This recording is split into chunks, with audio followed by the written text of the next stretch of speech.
everyone, my name is Fatal Flash and that means you watch new episode my show Talk with a Gay, show where I'm Fatal Flash speaking with my guest about everything, absolutely everything without critic and openly.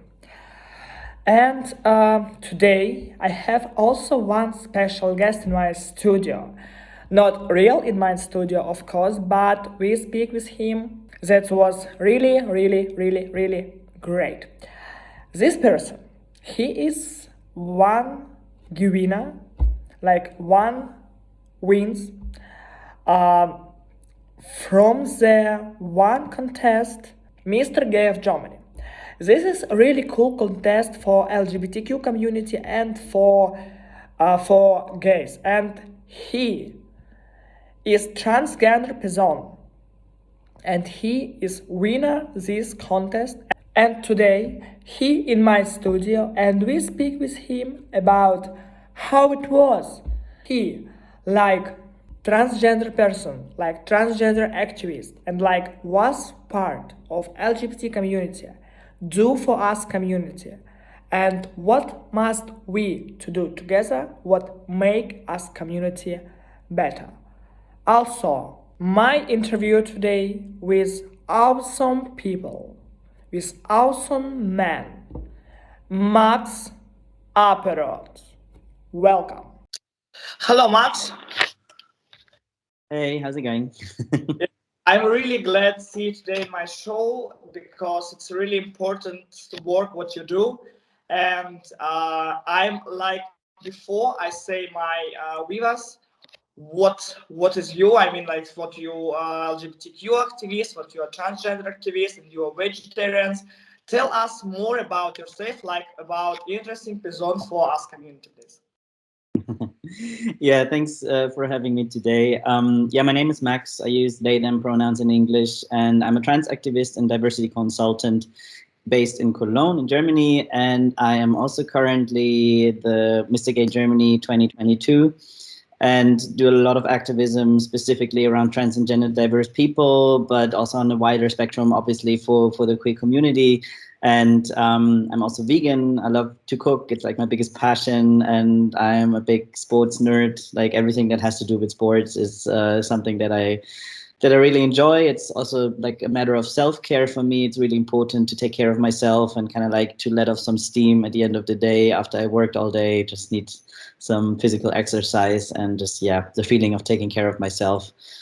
This is something that we often neglect in our daily lives, and this is something that I'm advocating for as well, is like that self-care and taking care of your mental health is something very important. I'm now I've never heard what you work like advocate for LGBT community, and this is really interesting because I'm advocate too. I'm like a lawyer, and I wanna ask, what do you for LGBT community like LGBT community lawyer? Yeah, I mean, like in terms of you know, the legal aspect, is this what you're aiming at, like the legal situation of queer people, or what do you mean with regarding a lawyer? No, my question was like, are you aiming at the legal situation of queer people, or what is it? What's your question about in terms of being a lawyer? I mean, like, what kind of work for like a lawyer you make for LGBT community? I mean, like, you go to court and protect the LGBT community, or you writing some documents, lawyer Okay, no, I understand. No, I mean, like, you know, I do mostly activism, both in academia. Like, I'm a researcher, and I do a lot of research, you know, generating data about trans and gender diverse people, because we don't have any idea specifically in Germany what's the situation about trans and gender diverse people. So I'm working in that field, specifically also with a focus on HIV prevention, to make sure that our community gets the care and healthcare that we need. But also I do a lot of visibility work on social media that I do. You know, I give trainings, I give education to people in order to make sure that society better understands who we are, and that we are nothing that anyone should be afraid of, that we are not taking anything away from anybody, that we are not, you know, harming anyone with purely existing. And this is the work that I'm doing, kind of like just giving education about trans and gender diversity to make sure that people understand that we are just like any other person and that we have a right to exist with the same, like access to care, access to rights, everything, just like anyone else. I don't want a special treatment. I just want to exist with dignity and respect. That's all I want. And now I see your T-shirts. Black trans life is matter. I mean, Black's life is matter. It's one word from 2020, 2021 years when we have some problem with black guy. And in here you add one word. It's trans. And what do you mean with this speech, with this message to this world? What is for you? I mean, the thing is, like trans people generally are a very marginalized group in society, and especially if there's another layer of marginalization, let it be being a person of color or being a person with a visible disability, or I know, like something like these people are even targeted more. They have even more struggles, and the intersectionality of activism is something that we really need to keep in mind. That I'm a white trans person. I have certain privileges and certain advantages in society, especially living in a predominantly white society in Germany.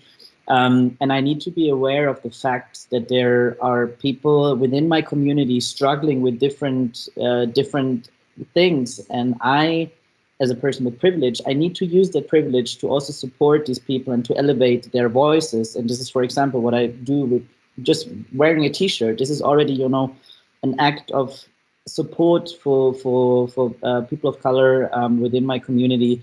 That's the least I can do, using my privilege in a way, as I said, to elevate the voices of the more marginalized and to also be reflective about who I am and what privileges I have. This is something that is very important, and I keep learning every day more and more about intersectionality. And yeah, it's just, as I said, something we need to focus on more. Do you see serial posts?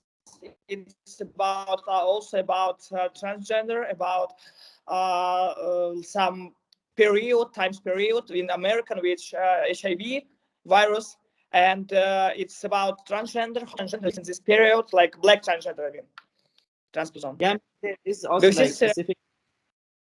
Yeah, I mean, like, for example, specifically around HIV, there's also like, trans people are more often living with HIV. Black people are more often living with HIV, and both things coming together, it's kind of like, it's a huge problem that specifically Black trans women and also those who may be sex workers, like they have such a high risk for HIV transmission. And this is something, that many providers, like healthcare providers, or even pharma companies, researchers, they don't keep that in mind, that, there might be one person uniting several of the so-called key populations, like that are from the World Health Organization declared there's certain populations that are more prone to acquire HIV.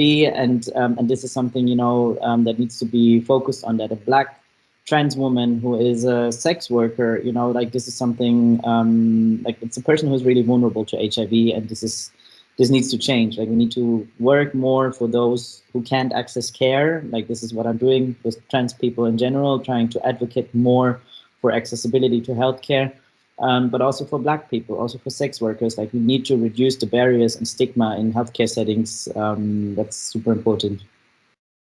Do you now say about sex work? And I must ask you, what do you think about sex work? What kind of sex work? I mean, it's really dangerous work. And for white trans people, like also for Black trans people. And what do you think about situation with this part of work in Germany? Because I think in Germany, Black trans lives and white trans lives have a lot of discrimination and have a lot of problem with criminal moments. What do you think about it? I mean, in general, like sex work is work like any other work. It is nothing that should be neither criminalized nor should be seen as something negative or bad or dangerous. It's something that it's been existing since humans exist.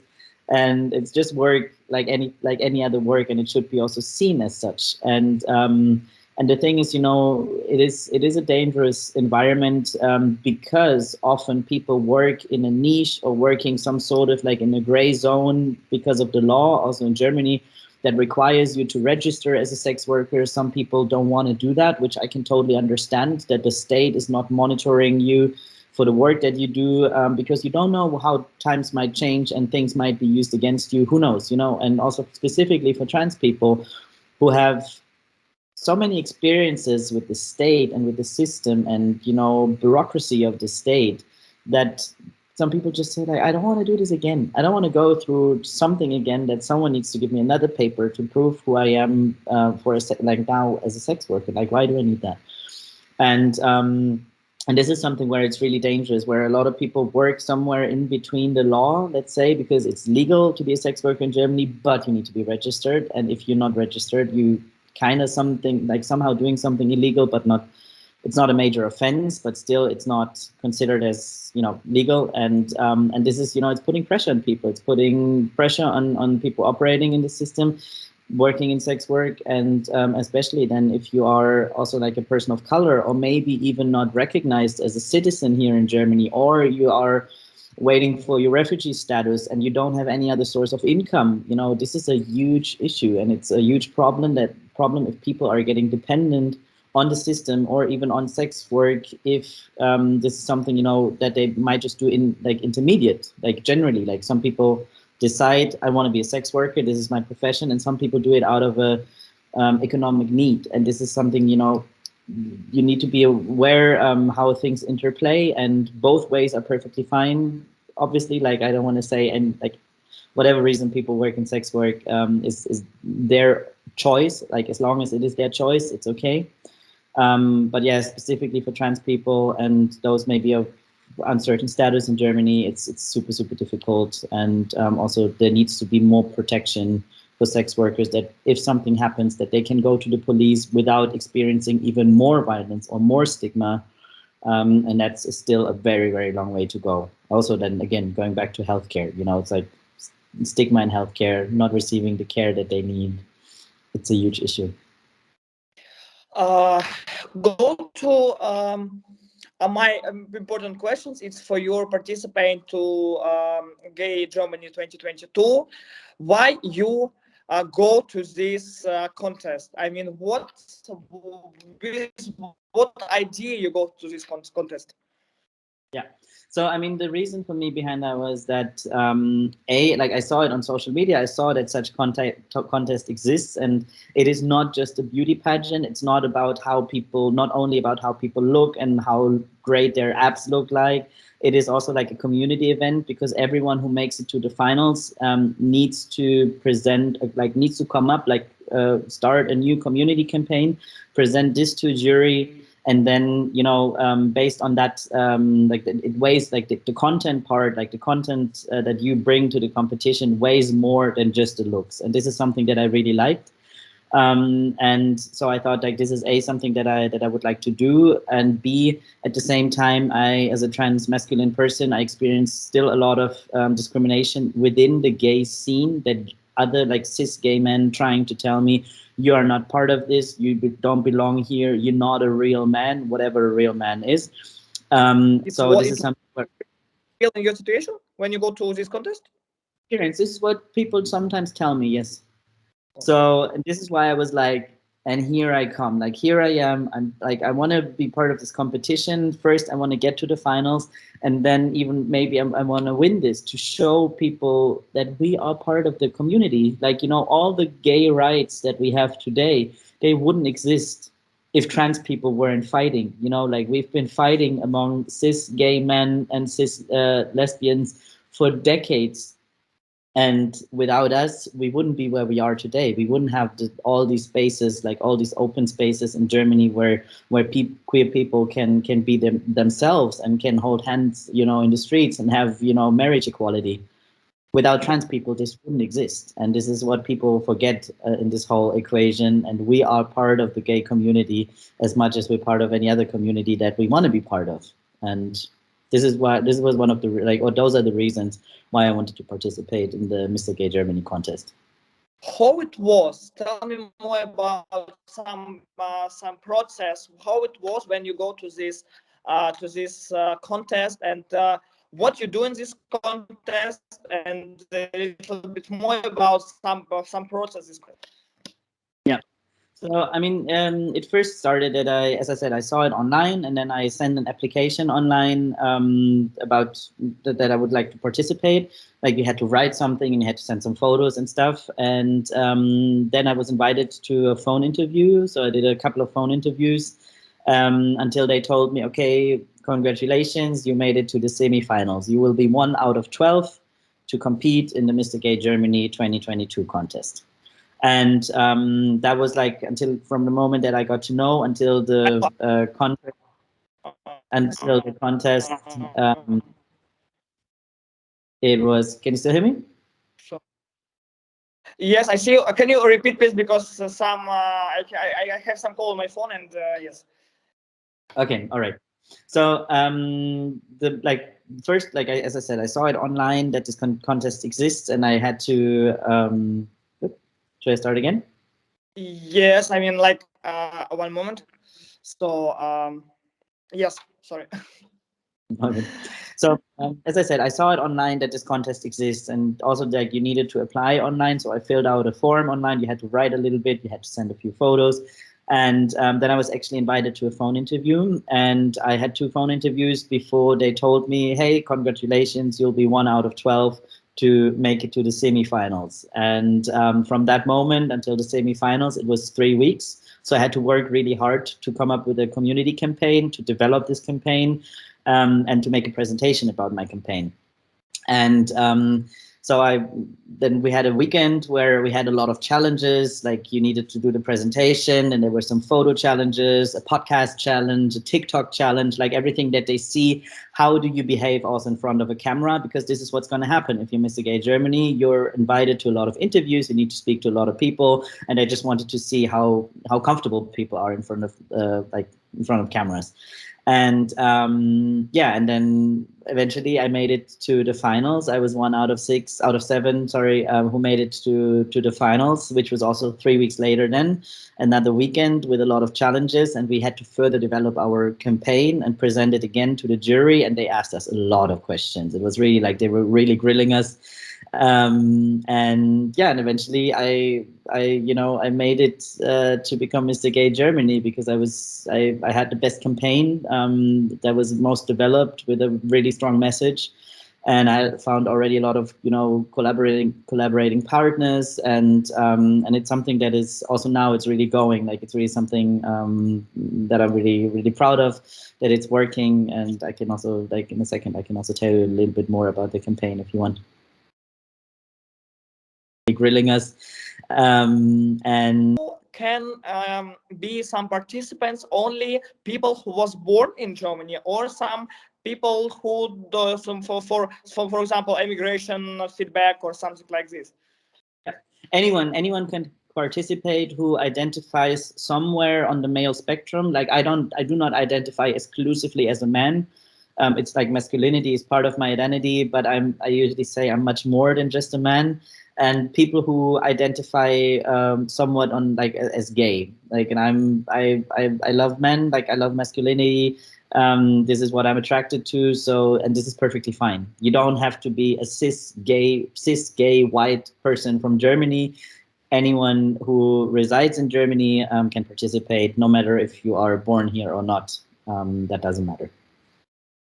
And what is your I must come back a little bit back about I ask you about we speak with you about some situation with sex work, and I see a lot of situation when sex work I mean sex work person just stay on the street, and I mean it's not like, so I assure they not register like person who works like sex work, and this I miss not legally. Do you think this problem with what? This problem with what this person don't want to register it because of a lot of bureaucracy in Germany system. Or this person don't want to register like just because they don't have a lot of work in Germany, or is this work in Germany not so popular and not so no to get not so much money through this method.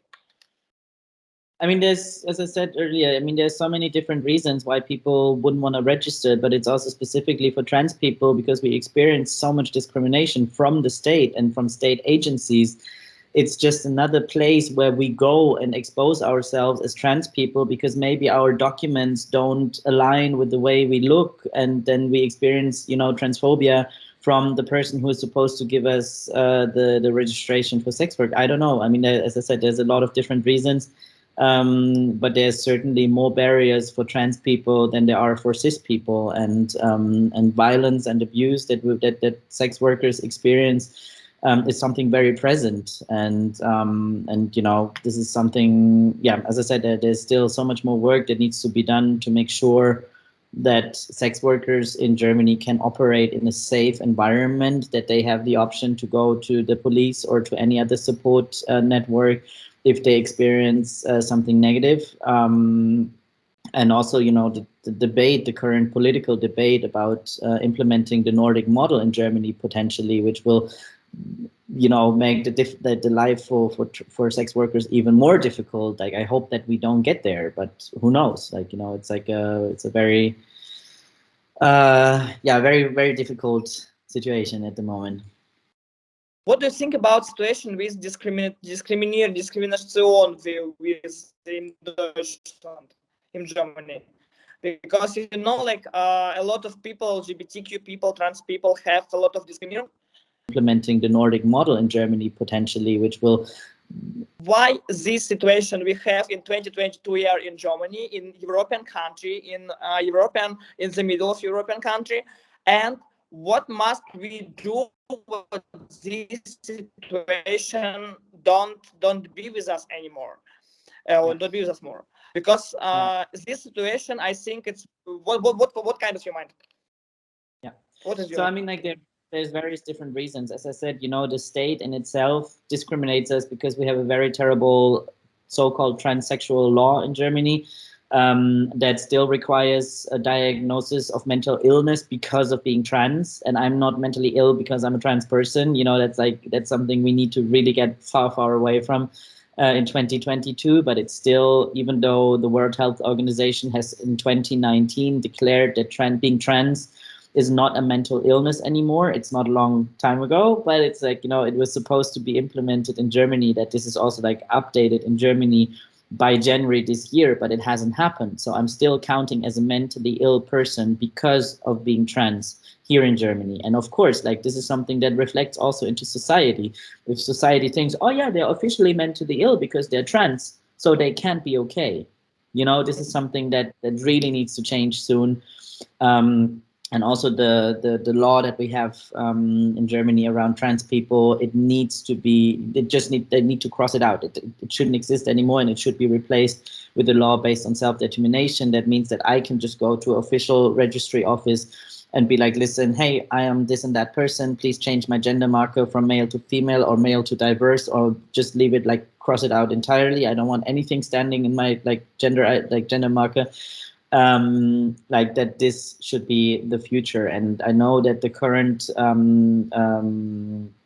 government is trying to implement this, that we actually get to this point with this law, but it will take another, I don't know, at least a year or maybe even longer until it will be enacted in Germany. And this is something that also, as I said, the legal situation and being pathologized as mentally ill obviously does something to society, treating us like shit. You know, and this is something we need more education around gender diversity, exactly the work that I do to show people that hey, I'm a completely, like, whatever normal is, but I'm a normal person like everyone else. I'm not harming anyone. I'm not doing anything negative. I don't want to take anyone's gender or whatever away from anyone. Like, whoever identifies as a cis woman or a cis man, that means that you identify with your sex assigned at birth and you feel comfortable with being the sex that was determined when you were a baby. That's perfectly fine.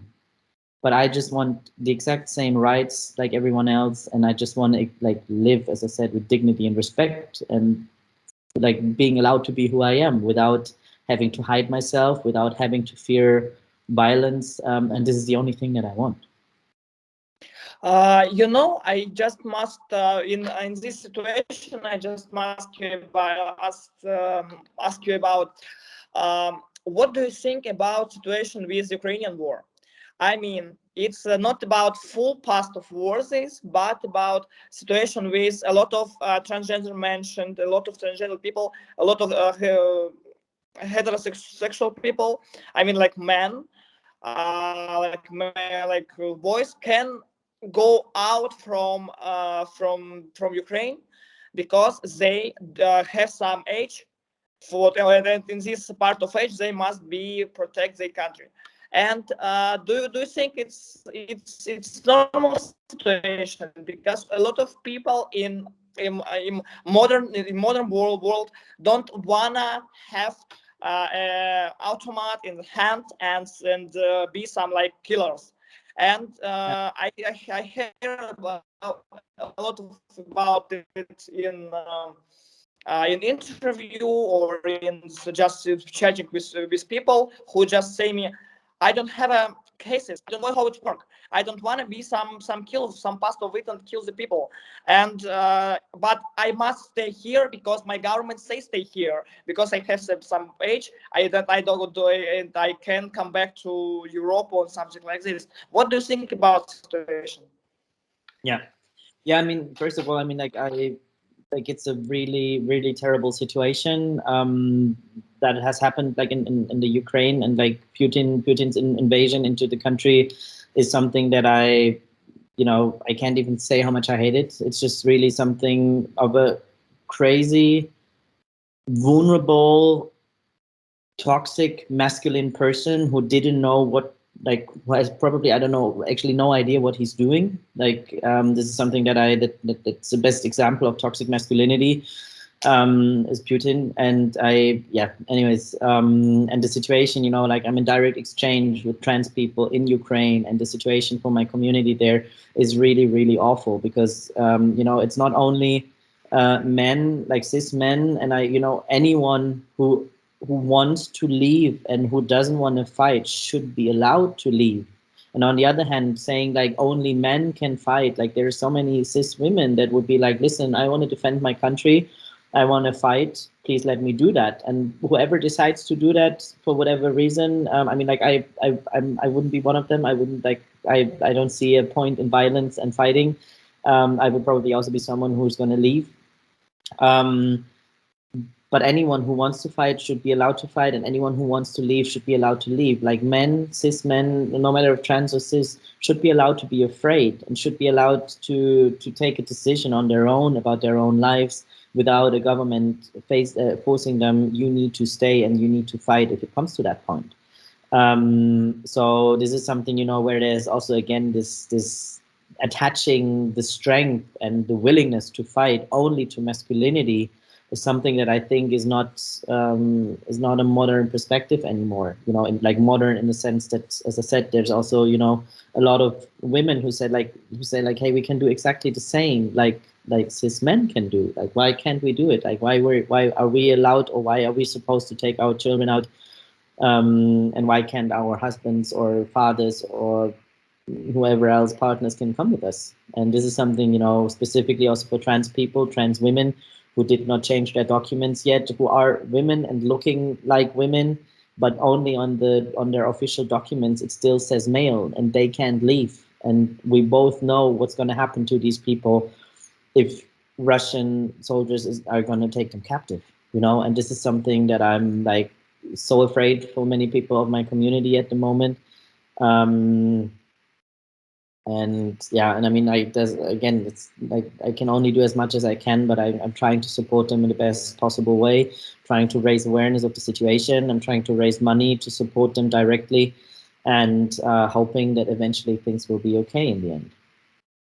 What is your opinion about what kind of things Germany can make better for this situation? What must make Germany for help stop this war and for help these people? Because maybe government must make some I don't know, some speak with these two countries and like from the table and something like this, or maybe we can just help with humanitarian here, so like on the flighting, take the people and come back to Germany. What must we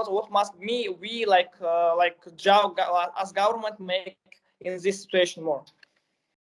I mean, on a diplomatic point, I don't know what's the right or wrong thing to do here. Like, if to interfere with delivering weapons, I don't know if that is, helping anybody. I have no idea. Like, I'm not the person to judge here. I have too little experience. It's just, I can only tell from my gut feeling that I think like more weapons are just doing more harm. But at the same time, I can also see that Ukraine needs help. Otherwise, they're just going to be completely overrun from like the Russian invasion, or I don't want to even call it Russian invasion, but by Putin's invasion. And what we can definitely, or what we have to do, our responsibility in general, as not only for the Ukrainian people, because it's also at the moment a little bit difficult to see how everyone is.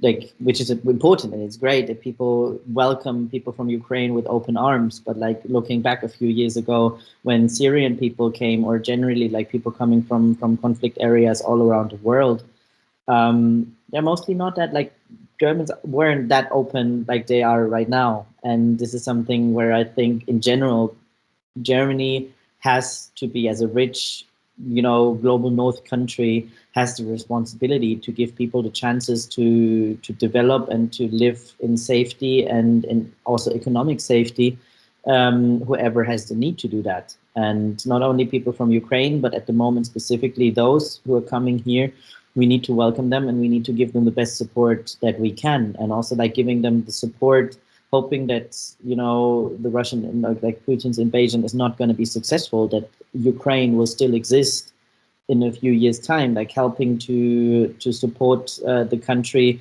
to rebuild, and for those who wish to go back to Ukraine, to give them the chance to build a life there again, and those who wish to stay here, to give them the chance to to find their roots in Germany.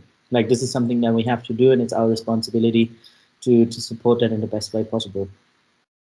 What do you think about situation when I just like have a lot of messages from Russia now, and a lot of us community, I mean like transgender LGBT community, wanna leave from Russia, but they can't because everything is closed, the sky is closed, and what kind of things we can do with this situation? I mean, I can understand what we must help Ukraine, but some community from Russia or Kazakhstan or wherever, we can also help. What we can do with this situation?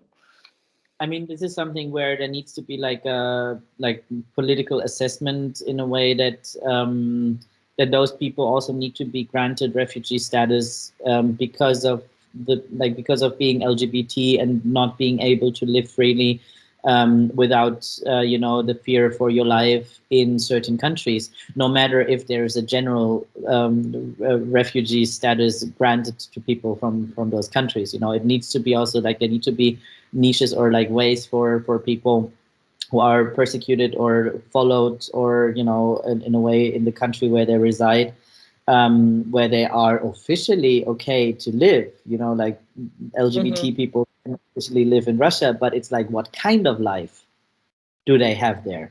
There's certain certain areas where it might be better than others, but still, like queer people in certain countries, they have to fear for their life, or they have to fear for imprisonment for just walking down the streets. And this is something that needs to be recognized by our government, to give these people also a safe shelter and a safe way to leave the country, and to again also find their way to arrive in Germany, and maybe start a different life here.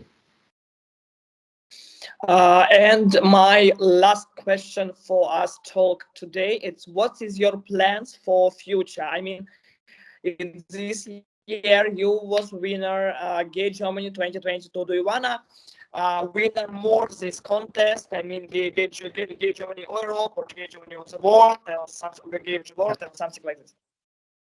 Yeah, I mean, like first I wanna work on my campaign. Like my campaign is called Proud to Be Alive, which is supporting specifically queer young people with mental health issues and who might experience suicidality. And this is something like, this is my focus for this year, to work more on the campaign and to actually start a support, like a crisis hotline for queer young people in Germany, because we don't have that yet. And then, yeah, in August, I'm going to go to MrGay Europe, which is a contest that's going to happen in England. And then I think in October or November, the dates haven't been set yet. But then also going to go to MrGay World and maybe become the first trans MrGay Europe or the first trans MrGay World. Who knows? I think everything is possible. And I usually say, let's dream big. And I just want to work more for my community and just continue the way I do right now, and yeah, and to see where things are going, because I'm a positive person, and I think we're looking into a bright future where things are going to be better, and that's what I'm going to work towards too. Thank you for us talk today, and I wish you good luck with next contest. And I think I'm really glad to see you in my studio again. For all the well wishes, and I'm sure we'll stay in touch and we see what's going to happen, what's going to develop in the future. And thank you for having me today. Thank you. Bye. Bye bye.